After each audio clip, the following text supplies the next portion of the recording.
All right, everybody, we're back again here, Libb Thims in Karachi, Pakistan, with Mirza, and we're going into table of contents of his Physico-Chemical Sociology book. So we already covered the foreword, introduction by a scientist, introduction by a sociologist, author's preface. Now we're going to, in the next 3 hours, we're going to try to get through chapters 1, 2, all the way up to 3 and stop at page 69. We'll try to cover human behavior and physical-chemical laws, solution and the society, and assimilation. And then tomorrow we'll start up again with our next session, second day of the interview. Now we're going to get into human behavior and physical-chemical laws. So let's see, let's read through the first sentence of one of the most famous books ever written in human history. Let's take a look here. Human behavior problems are said to be better understood by considering the different actions of man as those of different components of a machine. And it is thought that human relations could be improved by methods similar to those adopted for enhancing production from mechanical devices in manufacturing. So you're talking about the artisans and the empirical practitioners of medicine, like the hakams. What are the hakams? What is this? Hakims. It's the practitioners, the medical practitioners. Like folk medicine? Folk medicine, yes. Okay. Hakims are doctors. People have knowledge about the herbs. Oh, yeah, right. I understand. Yeah. And then this one here, Shan Bhuti, you get this chemical serotonin. No, this is a... It's good for pain, I think? This is the herb for surgery. Yeah, and what is the effect of there? Lower the blood pressure. Oh, yeah, blood pressure, yeah. So now we're get some good material here. The likes and dislikes of living beings are compared with the chemical affinities of many compounds. So here, you're comparing living beings with chemical compounds. It would appear that a parallelism between human behavior and physical-chemical interaction has been felt for a long time, but the reverse does not seem to have attracted the attention of either the social scientists or the physicists and the chemists, possibly because of the compartmentalization of these branches of science into the different faculties. So this word right here is a very big word. So the first guy John Q. Stewart, he was the person who got social physics department started at Princeton University. So we're going to look up this word, compartmentalization. So Mirza says that the reason there isn't any interaction because of there's sociology is compartmentalized in one department, and the physical dependents are compartmentalized in a different department, and there's no connection. Yeah. So he found the same phenomenon. He found resistance. He got funded to start this. Rockefeller funded to found Princeton University Department of Social Physics, or what he called his social physics project at Princeton.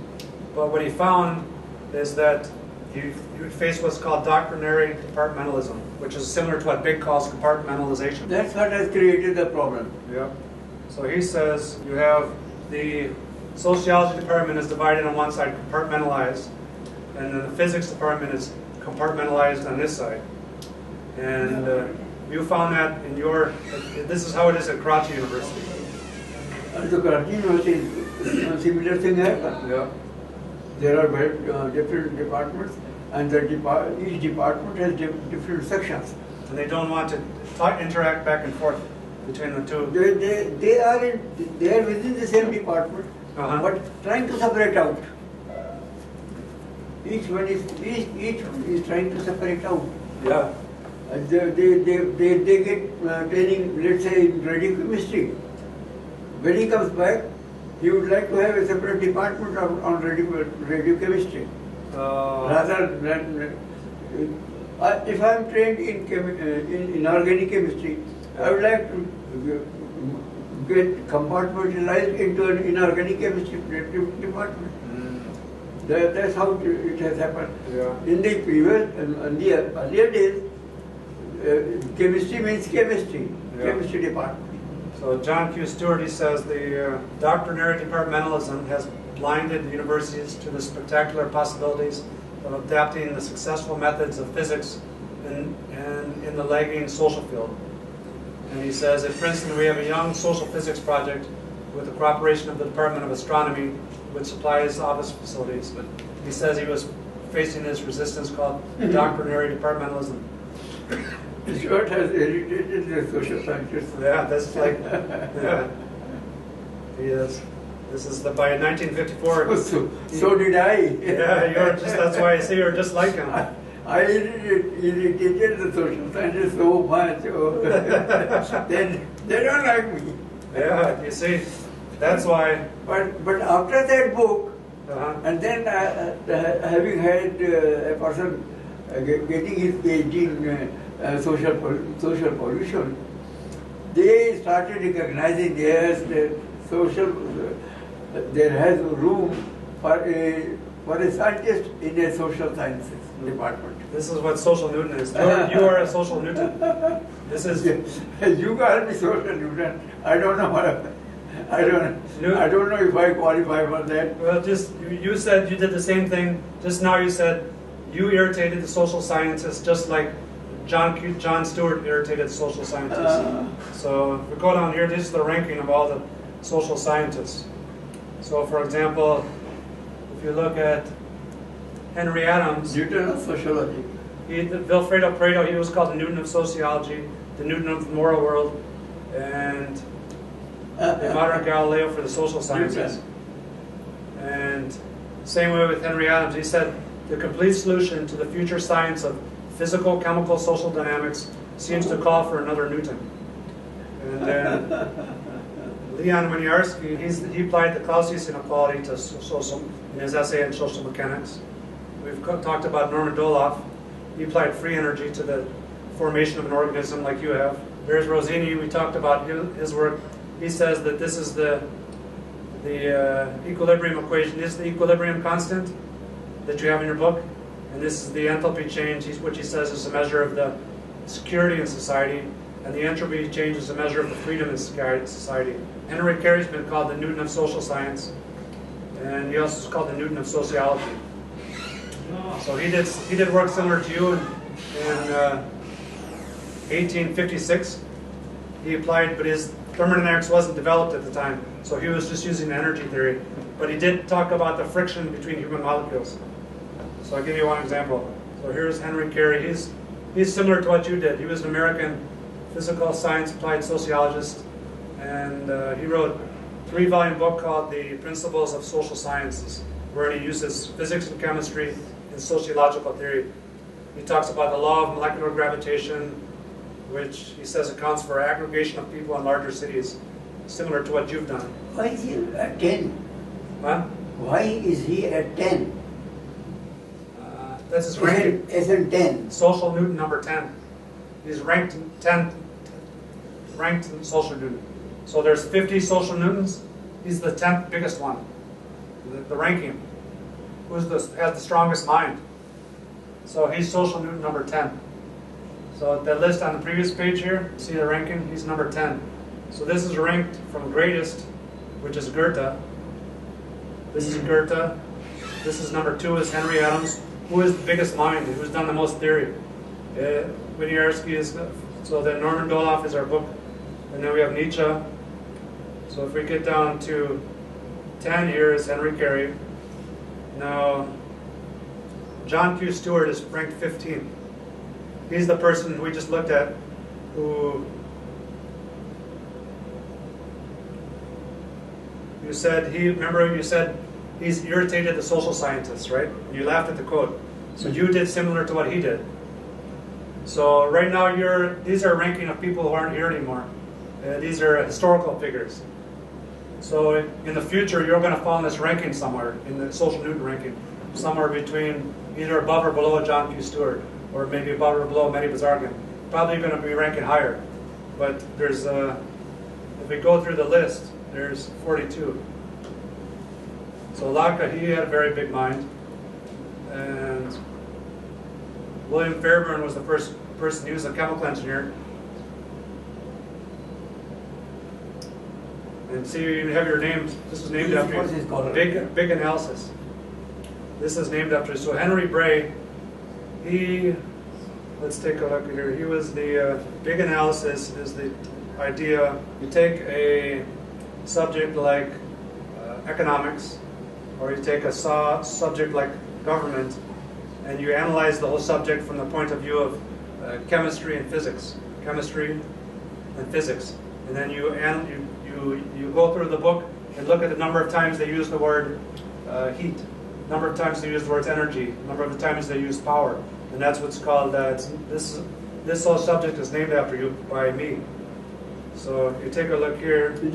Did you read the book I gave you last night? No, that's going to take us some. That will include sociology then. Okay, so here.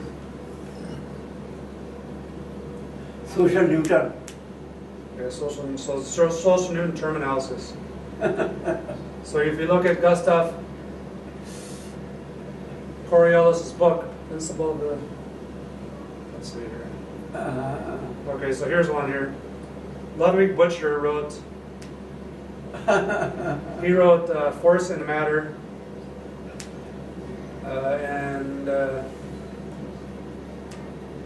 Force and Matter. This is a very famous book where he said that everything, all the principles, life, death, love, everything could have explained in terms of elements.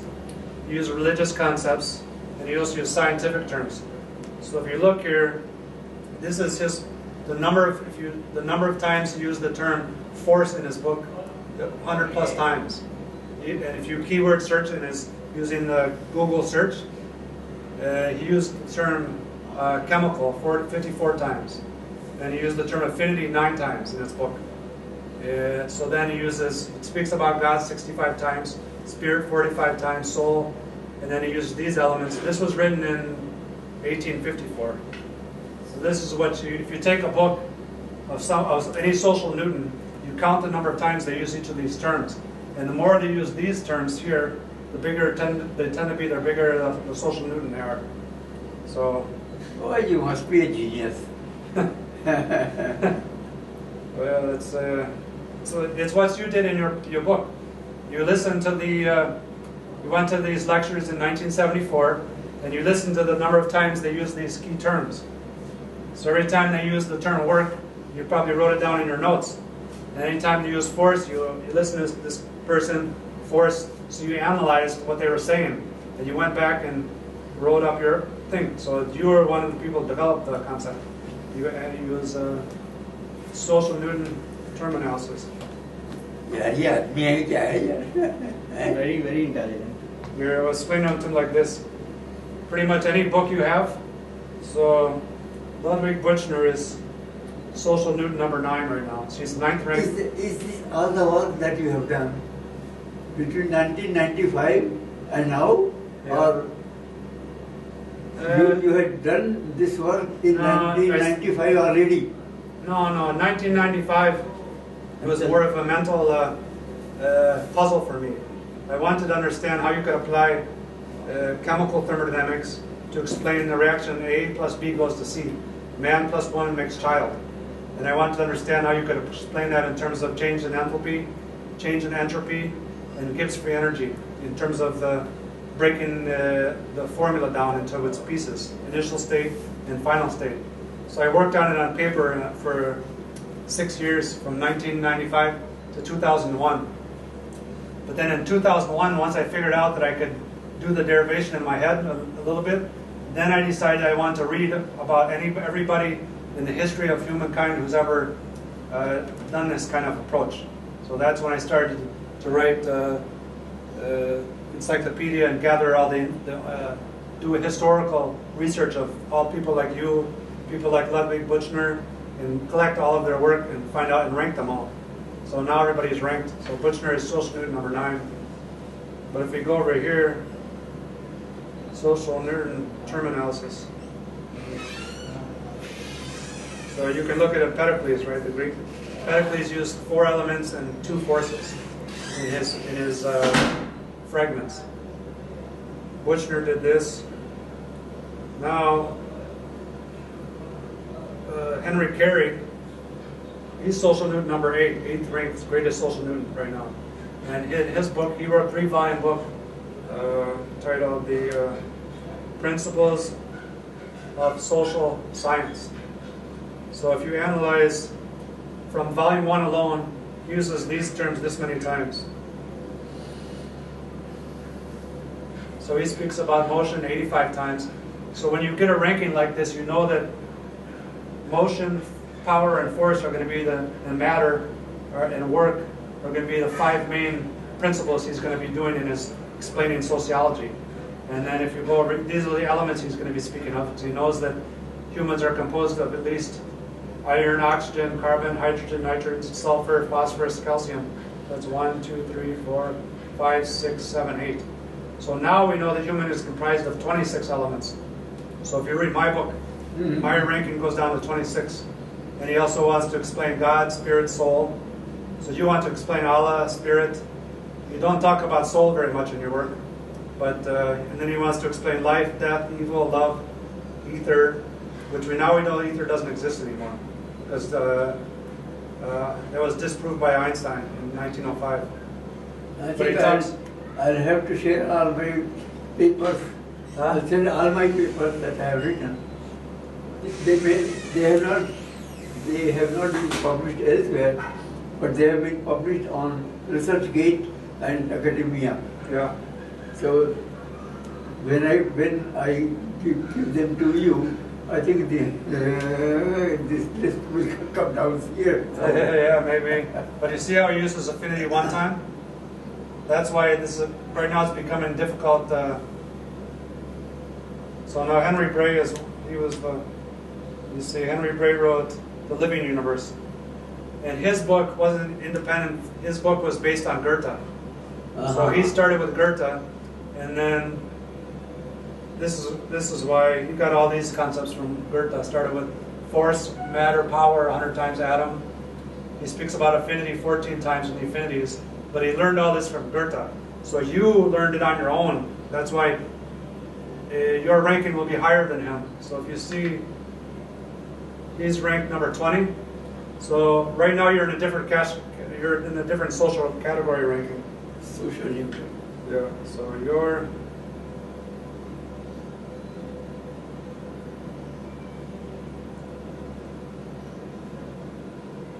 So here's one example.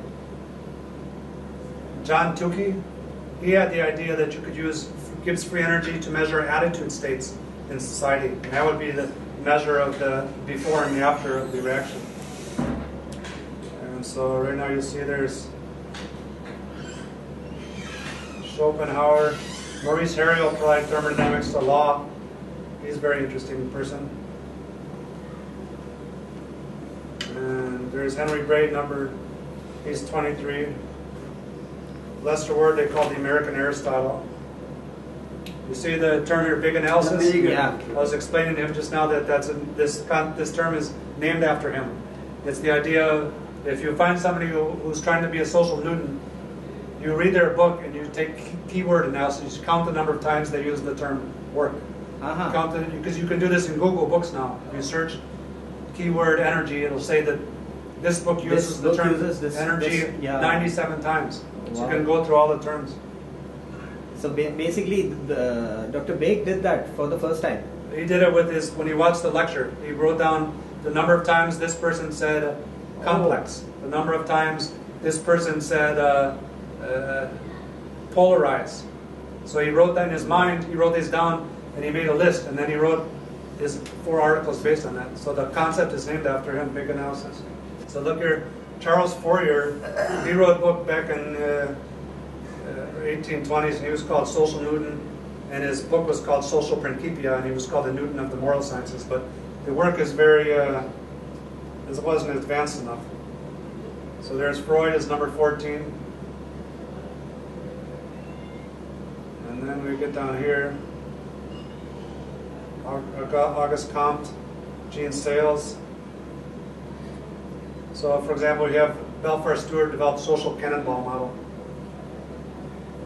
But these, when you get to these, Balzac did this feelings and affinity dialogue. But this was based on Goethe. So you got the That's why. Yeah. Then we have James Madison. He used social physics to write the U.S. Constitution. So right now there's 61 social Newtons, but then. This is all your analysis, right? Yeah, this is my ranking in my head. Oh, amazing. Very nice. So these are people who still exist. Social Newton existed. So if I can, if I want to quote you somewhere, and I can actually give this. Just you cite the web page. Cite the web page. Yeah. So it's going to be enough, right? Yeah, that's all you need. If somebody says that's not a good citation, it just means they're ignorant. They're not. Sometimes people are going to say, but you already know. It's your user judgment. If you don't. Sometimes people are going to say this citation is bad. It needs to be peer reviewed and published. That just means they're insecure. They don't understand what they're. Absolutely. They don't understand what's going on. So here is. So now we get to the social Newtons existed. So now you're number 2 ranked. Existive. Existtive is this is a problem. This is the word we use physico-chemically instead of saying alive. We use existtive because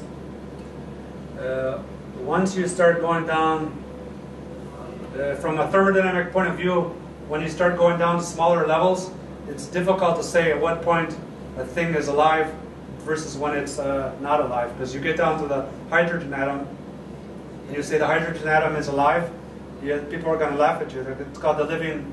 This was what the other guy, he wrote the living universe, and he said everything in the universe is alive. So now we use the term existtive, your existtive thing. But so you're number 2 here. So we've got your quote by Jamil Jabali. He says, Jamil Jalebi. Jamil Jalibi. Yes. So he says your book is going to bring about a revolution in sociology in the years to come. Then we have Thomas Wallace. This Eric Mueller, I was going to meet him in London next week. He's going to be in the hospital for some procedure or something. But this guy is interesting, David Wang. You might like to take a look at this. He developed this theory, and he was a chemist, and now he's a physician right now at Yale Neurology. And when he was a student, he developed this thing called thermodynamics of love, which is nice. So he wrote this whole thing when he was in college. So here you have A plus B reactants go over the activation energy barrier and form the happy couple. Stability, and this is the free energy that's released, activation energy barrier, and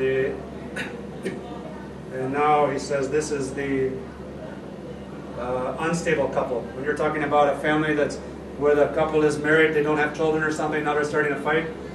The energy of fighting is this right here. That means energy has to go in. So when you're fighting all the time, it cuts away energy from you. You can't go to your job because you're so angry you have to take days off work. So that means it's cutting off energy going outward, and it's pulling energy in from the universe to keep that fighting going. So a normal reaction is this kind of reaction. This energy here is people go over the reaction, and this is the energy that's released from the system going outward. But it forms a stable compound, whether it's people or chemicals. And this is energy that's being absorbed. It's called an androgonic reaction. So, but what you'll find in nature is that in society, these two reactions are coupled together. And the energy that's released from this reaction right here drives and keeps these reactions going. That's why you'll find relationships that are still going. It's amazing. You're giving me ideas on a exponential, level. Yeah, you can go back and watch the videos, and you'll look. I will.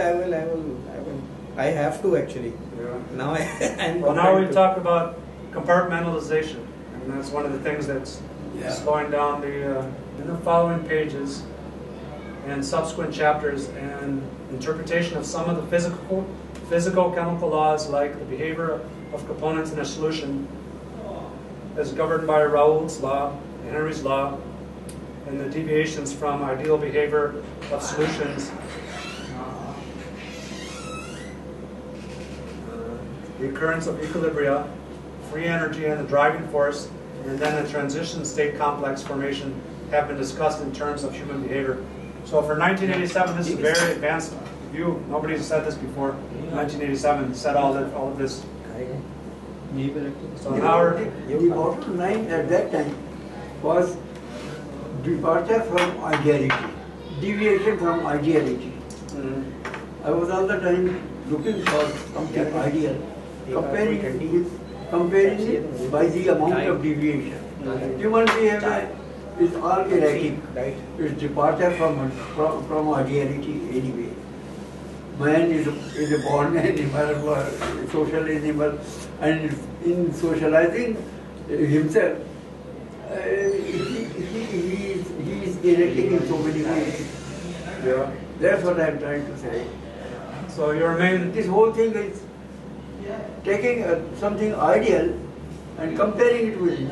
So Raoult's law and Henry's law, they give us a departure from ideality. Yeah, that's good. Consider So one question.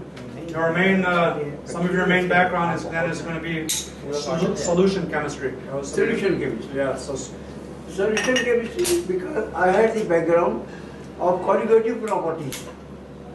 Colligative properties, that means the boiling point, the physical property. colligative properties. Yeah. All those colligative properties. So I had similar ideas. I had developed similar ideas doing my PhD. Yeah. And then I wrote in my thesis. It's there in my thesis. I then reproduced it for a number of times, for a number of chemicals, for a number of series of chemicals. Yeah. So you could say the main synopsis of your theory is the application of solution chemistry to social behavior. Yeah. And then now we have here, this is the first statement ever that somebody's applied fugacity, which is a very difficult concept from chemical thermodynamics. It's kind of, if you have a liquid system like this, the molecules that want to escape off the top of the surface of the water and go into the gas phase have a certain fugacity. Fugacity is the measure of the escaping tendency of the liquid molecules to go into the gas phase. So Big took this idea as this, it was the certain liquid societies that are becoming less ideal. The fugacity of the components escape from the surface, and they want to immigrate to different countries. So Big calls people fugacious people. Fugacious. Yeah, evaporation. This gives me these laws. They give me a good entry into the fugacity complex. Yeah. So he says. I started studying fugacity again. Fugacity of the vapor, fugacity of a component from a solution, and fugacity of persons from the rural area, let's say, to the urban area, or from a country, from a developing country, least developed country to developing country, and developing country to the developed country, and then acceptance.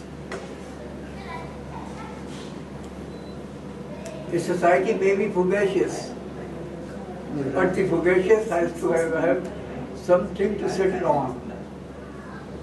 Now that settlement is being denied these days. That's the problem. Let's take a look at this diagram here. Okay. So here we have you have lattice structure. This is a perfect one. You have the lattice structure. This is the ordered.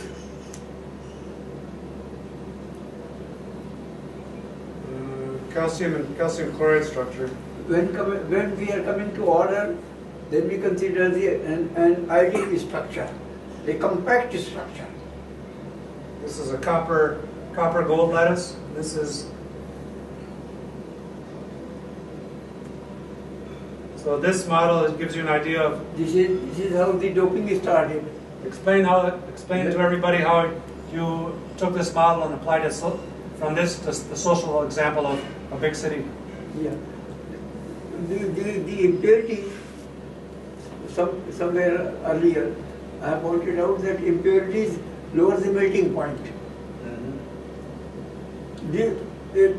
An atom of copper in gold is lowering the melting point. Oh, okay, so and adding to hardness. So the properties are changing because the lattice energy is becoming different. So if you introduce an impurity into a solution or into a solid, it lowers the melting point, and that's the complaint to introducing. Impurities lower the melting point and increase the boiling point. Okay, just 1 second. So if I understand correctly, if you have a solid as compared to a metropolis, skyscrapers, a large, the top city, and if you start introducing the impurities into the social system, that it'll start liquefying the metropolis, and it'll start falling apart into a urban city, and then possibly to a lower class. Is that right? So the impurities. What would be an example of a social impurity person? Let's consider the entry of a terrorist. Oh, okay. In a good society, in a compact society. Yeah. If there is one society, everything gets almost like a molten melting pot. So the terrorist lowers the melting point of society. There's so much. All these bonds, they are loosened. All these bonds. The lattice energy in that case is lowered. This one, sodium chloride, has the lattice energy of about 128 or something like that.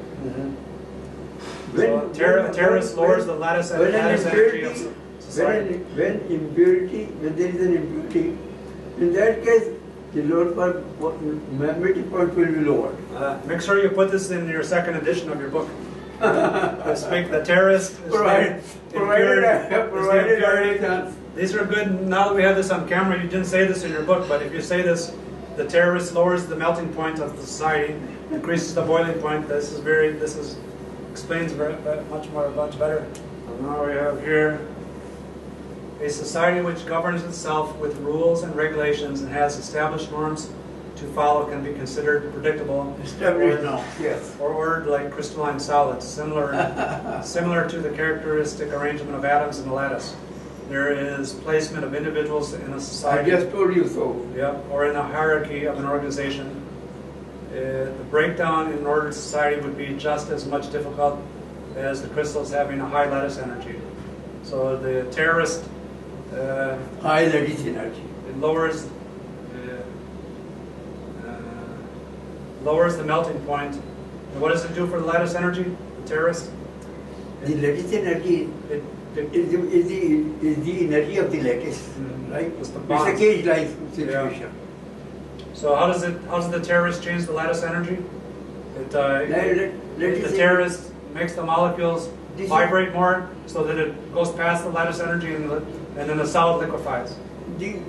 Let's take the example of sodium chloride.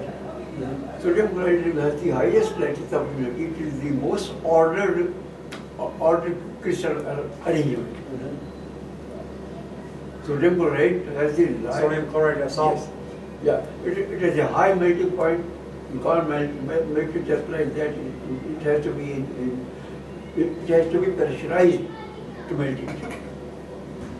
Yeah. But there you add a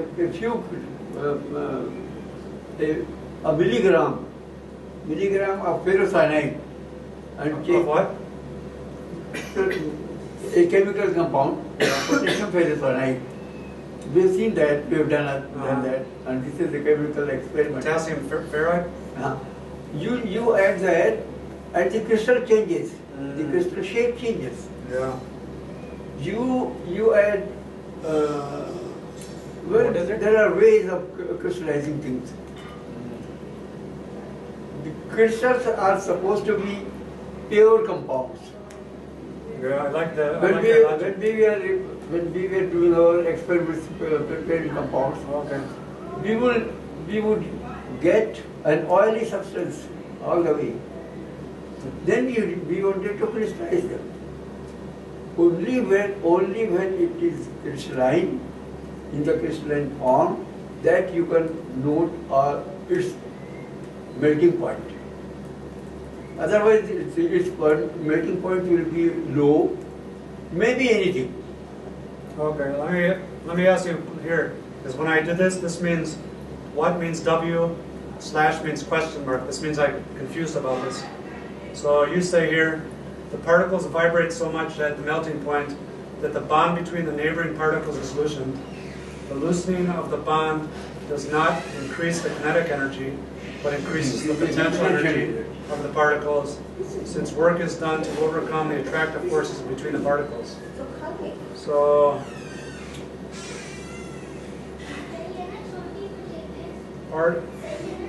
how does vibrating particles increase the potential energy? Explain that. When you are heating, you are creating vibrations in the lattice structure or anywhere between bond and bond.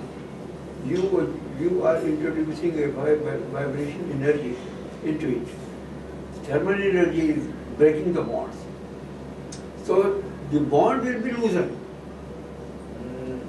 so much that melting point, that bond between the neighboring particles is loosened. It doesn't this have? Don't you have this loosening of the bond does not increase the kinetic energy. You're talking about a system in a solid state, just So, heated. yeah, in the form of crystals.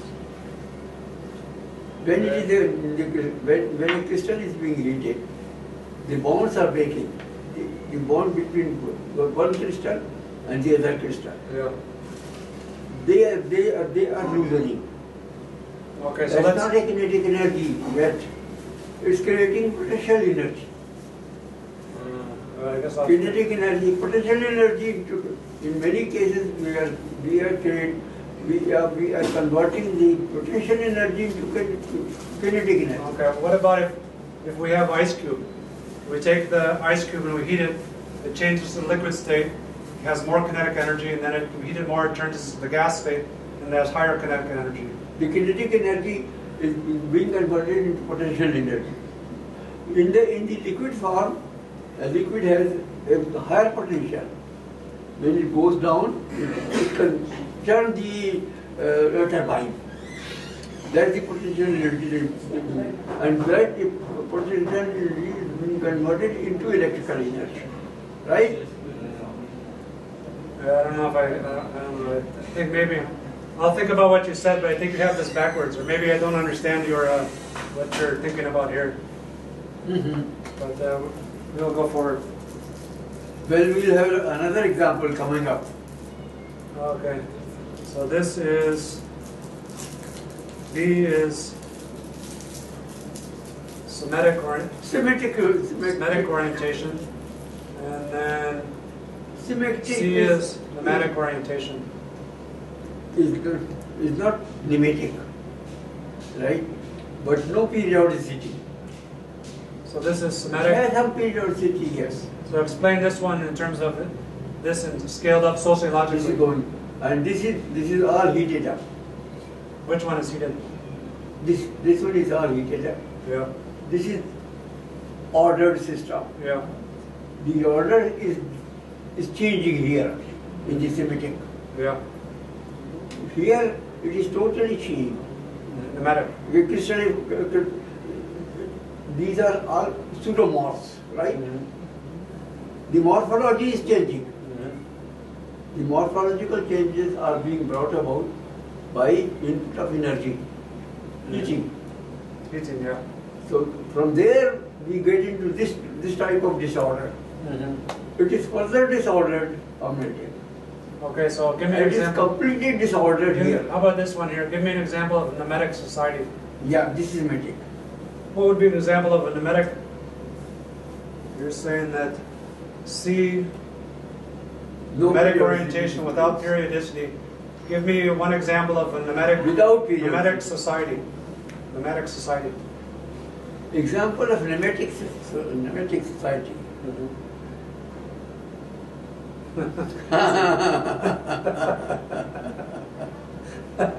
Difficult. Pakistan. No, not Pakistan. Before we separated. It's so Yeah, I can see the way. When you would pick me up, the Medic Society. You found it already, yeah? No, I actually gave him a cue. Thematic. Written cue. Yeah. Yeah. I'll keep doing that. Thematic. Okay.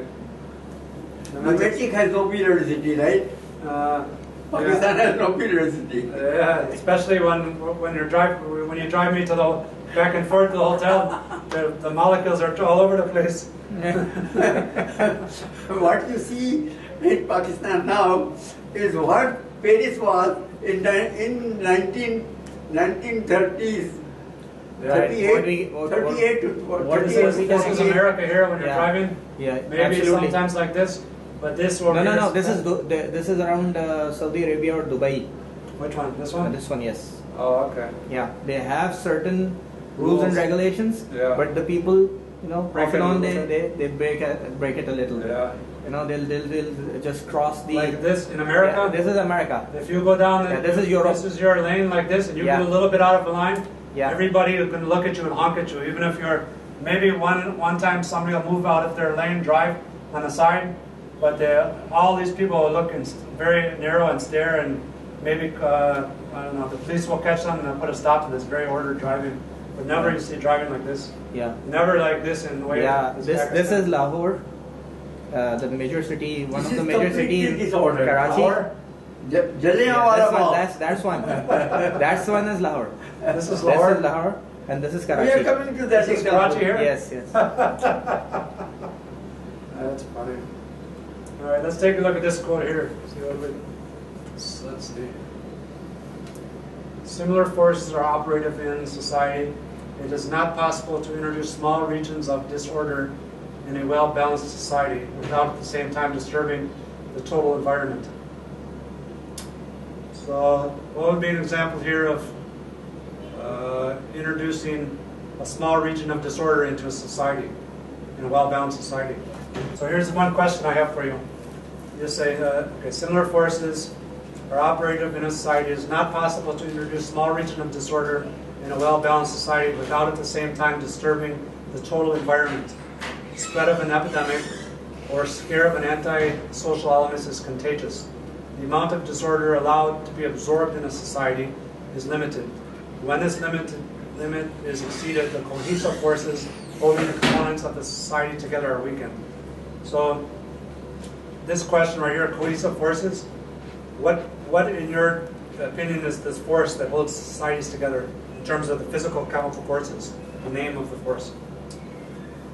Because we have the gravitational force, we have electromagnetic force, we have strong nuclear force, weak nuclear force.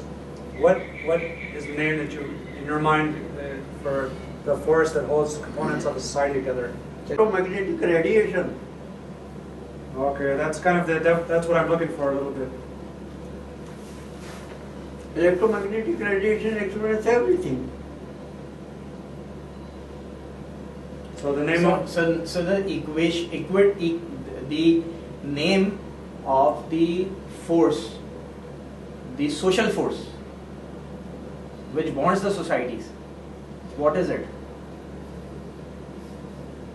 What would you say it is? Because it's not probably in the book here. We are so well concerned. Well, in my view, with attractive and repulsive forces. G, attraction or repulsion की forces जो हैं. This is what we have मतलब what actually forms a society? What forms a society?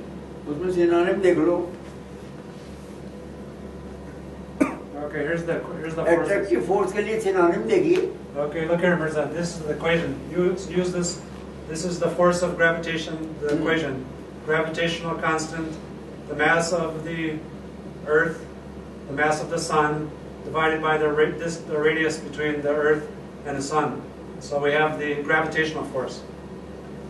Now we're getting down here. We have the This is from this comes from the social physics department at Princeton University Department, the social gravitation. This guy Wherein was a student of John Q. Stewart. So he developed this equation. He says that Suits me. you like this one? Social, Suits me. physico-chemical attraction law. So you think Suits it's me. huh? Source set. He says is the source set. Here, Source? yeah, Goethe. Well, the source you are cited as source here. Goethe, Big, and Libb. You see the three names there? For me, I think it's an electromagnetic force. Electromagnetic force. Okay. It's more of an electromagnetic force described in sociological terms. Oh, okay. That's what I'm looking for. Yeah. Yeah, that's it. So what? We made progress. We got the question. We got it. All right. Yes, sir. That's good. We're making progress now.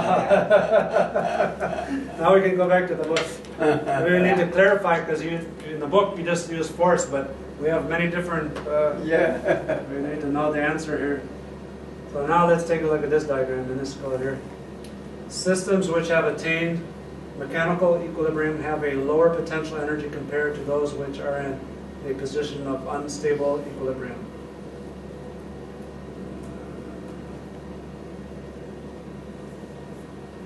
Let's talk about this. We have liquid. Here we have liquid in equilibrium with its vapor in a closed system. So here you have in your mind, this is Pakistan, and these are migrants going in and out of Pakistan. Mm-hmm. What is this? What is this boundary right here? And they are being heated. Huh? They are being heated. Ejected. Also. So the vapor has a tendency to evaporate and also condense. Evaporating and condensing. Here the condensation and evaporation are in equilibrium. Oh, okay, equilibrium, yeah. But in some societies, when there's more immigrants than they're going in, then it's not in equilibrium. When there's more up arrow than down arrow. Yeah, heating is likely to disturb this equilibrium. Mm-hmm. I mean things like Which war. is vapor Things in like the war. system. When you have war The inside. system is in equilibrium with the vapor and the liquid. If it is an open system, in that case the vapor will evaporate. Okay. But then it will, as it rises, the condensation, So now we have it's a closed liquid. system. Look at this human behavior. We have human behavior. Now we have liquid vapor. Now we have Liquid and liquid. vapor. And Dissolved undissolved solid and undissolved solid. Liquid vapor and solid solution in equilibrium. Let us hear you give example, Dissolved social solid. example. Dissolved solid and undissolved solid. Solid and solid. What is this? This is the solid? Dissolved. What is this inside here? Salt? This one here is the The liquid. vapor is in equilibrium, right? Mhm. Liquid, vapor and solid solution equilibrium. It's a solid solution we are talking about here. It's a liquid and vapor. It's a liquid system. So here we have closed system. This is a closed system. This one is open It's a system. closed system. This is a different one. Open- this is a solid open. solution. Dissolved solid. Solid Dissolved. dissolving in a solid. What is this? Metallurgical problem. Metallurgical problem? Yeah. So what is the name of this cube? This is let's say a piece of iron nugget, Nugget? in a nugget, put into molten metal. Molten metal? Yeah. Oh, We need to- Here the pressure will be we need to Much upgrade lower. the pictography. Actually, this it This- wasn't this explaining is- it that well. This dissolved solid, this is the dissolved solid. And this is the undissolved solid, and this is the dissolved solid. Okay, well, we'll come back to that one. Yeah, this one I might have to check on this. If reaction This rate, one, certainty. yeah, the Certainty certainty and rate of reaction reaction depends primarily on the affinity on with the which the affinity reactions. which reactants have for one another. Uh, Certainty, let us take out the certainty. The rate of reaction depends on primarily on affinity. okay, give us a The more the affinity, the lesser, the easier the reaction. okay. So give us Then us certainty also. okay. So question: give us one example from chemistry, and then give us one example from sociology where this principle holds. Okay, certainty and certainty of the reaction. Let us say white phosphorus. Well, just don't do certainty, but just start here. Rate of reaction depends primarily on the affinity with which the reactants have for one another. Go back to these sentences. Spontaneous. Phosphorus must be stored out of contact with air so that the spontaneous fire is prevented. White phosphorus is the one which has to be protected from interaction with air. Once it is exposed to air, it will burn. So we say air has high affinity for phosphorus. Yeah. So the rate of reaction in that case, in the case of phosphorus, is very high. For the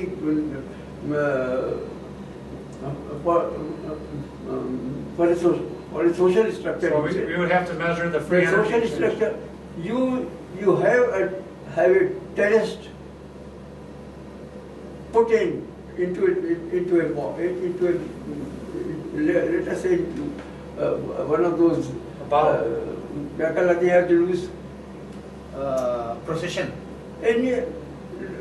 For example, in the mosque in New Zealand, the terrorists went there. It was